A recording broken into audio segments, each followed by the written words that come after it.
கிணற்று தவளை. ஒரு கிணத்துல 4 தவளை ஒன்றா வாழ்ந்துட்டு வந்தது. அந்த தவளைகளுக்கு கிணறு தான் உலகம்.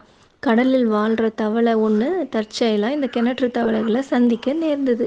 அப்போது அந்த கடல் தவளை கிணற்று தவளைங்க கிட்ட, ஏன் நீங்கள் இங்கேயே இருக்கீங்க, என்னோட சேர்ந்து கடலுக்கு வாங்க, அங்கே இந்த சின்ன கிணத்துல கிடைக்கிறத விட அதிக உணவு கிடைக்கும், விதவிதமான தாவரங்களும் உயிரினங்களும் இருக்கும், நீரோட பரப்பளவு கூட இந்த கிணத்தை விட ரொம்ப ரொம்ப அதிகம், நம்ம ஜாலியாக நீந்தி விளையாடலாம், என்னோட வரீங்களான்னு கேட்டுச்சு.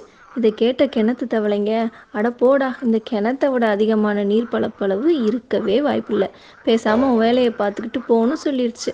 அப்புறம் உங்கள் இஷ்டம், எனக்கு என்னன்னு சொல்லிட்டு கடல் தவளை அங்கேருந்து போயிடுச்சு. கொஞ்ச நாளில் மழை இல்லாமல் அந்த கிணறு வறண்டு போக, கிணறு மட்டும்தான் உலகம்னு வாழ்ந்துட்டு இருந்த அந்த 4 தவளையும் பரிதாபமாக இறந்துடுச்சு.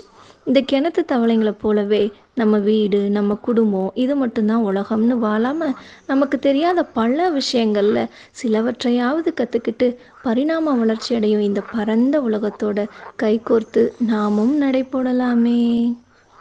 ஓம் ஸ்ரீ சத்குருவே சரணம்.